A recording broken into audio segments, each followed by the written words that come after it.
আজকে এটা দিয়ে কি বানাবো তোমাদের সাথে একটুখানি শেয়ার করব। আর এটা সবাই আমরা কম বেশি সবাই মোটামুটি চিনি। এটা কি বলো তো? হ্যাঁ, এটা হচ্ছে গোলমরিচ। আমাদের খুবই একটা চেনা চেনা জিনিস, চেনা শস্য বলতে গেলে, কারণ একটা ফল যেটা শুকিয়ে কিন্তু এরকমভাবে পুরোটা রেডি করা হয়। আর ঠান্ডা তো মোটামুটি পড়েই গেছে। আর এই গোলমরিচটা দিয়ে আমি আজকে কি বানাবো চলুন আপনাদের সাথে একটুখানি শেয়ার করি। আর এই ঠান্ডা পড়ছে, সবে সবে ঠান্ডা পড়ছে, এই সময় কিন্তু আমাদের ঠান্ডা লাগা, সর্দি, কাশি কিন্তু লেগেই থাকে। তার সাথে শুধু আমাদের নয়, আমাদের বাচ্চাদেরও কিন্তু একই ব্যাপার, ঠান্ডা লাগা, সর্দি, কাশি সমস্ত কিছু কিন্তু লেগেই থাকে। তো তার জন্য আজকে আমি গোলমরিচটা দিয়ে কি বানাবো, কি তৈরি করব আপনাদের সাথে একটুখানি শেয়ার করে নিচ্ছি। চলুন।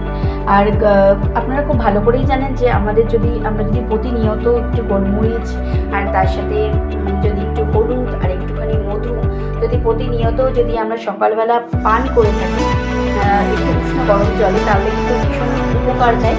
এই ঠান্ডা লাগার ধাঁচ বা সর্দি কাশি কিন্তু অনেকটা কমতে। তো এই গোলমরিচের কিন্তু আরও অনেক উপকার রয়েছে। যেমন গোলমরিচ কিন্তু ভীষণভাবে কিন্তু হজম শক্তি বাড়ায়, ভীষণভাবে হজম শক্তি বাড়াতে সাহায্য করে গোলমরিচ। আর তার জন্য আর আপনারা খুব ভালো করেই জানেন যে আমাদের যদি হজম শক্তি ভালো থাকে তাহলে কিন্তু আমাদের কোষ্ঠকাঠিন্য বা ডায়রিয়ার মতো সমস্যাকেও কিন্তু আমরা এড়ানো যায়।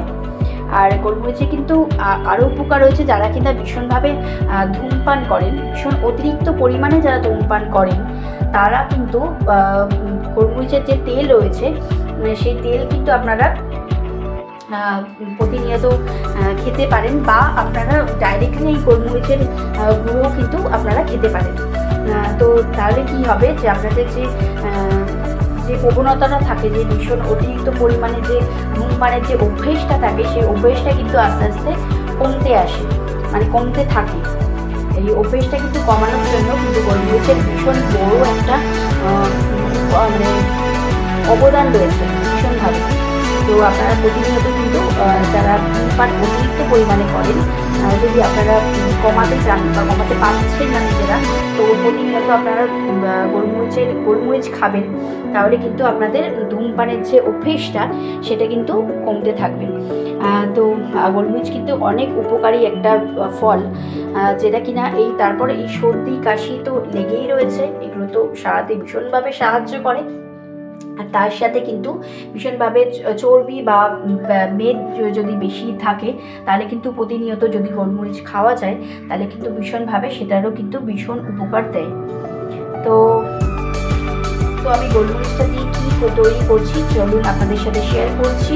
আর এইভাবে দেখুন, শুকনো করার মধ্যে, একদম শুকনোর মধ্যে কিন্তু কোনো রকম তেল বা অন্য কোনো কিছুই পড়েনি, শুধুমাত্র গোলমরিচটাকে ভীষণ ভালো করে আমি ঝেড়ে নিয়েছিলাম আর সুন্দরভাবে কিন্তু গরম করে নিচ্ছি। বেশ ভালো করে কিন্তু গরম করে এইভাবে আমি কিন্তু শুকনো খোলার মধ্যে বেশ ভালো করে নাড়িয়ে নিচ্ছি। এটা কিন্তু ভালো করে একটুখানি ফ্রাই করতে হবে, একদম শুকনো খোলায় এইভাবে কিন্তু ফ্রাই করতে হবে। এইভাবে ফ্রাই করতে থাকলে এটা একটু কড়কড়ে টাইপের হয়ে যাবে। তারপর আমি কি করছি আপনাদের সাথে শেয়ার করছি। আর আরেকটা কথা বলি, গোলমরিচ কিন্তু আমাদের কিন্তু শ্লেষ্মা কিন্তু ভীষণভাবে দূর করে। যদি শ্লেষ্মার ধাঁচ যদি কারোর থেকে থাকে তাহলে ভীষণভাবে কিন্তু সেটার উপকার দেয়। আর তার সাথে কিন্তু ত্বকের জন্য কিন্তু গোলমরিচ ভীষণ ভালো।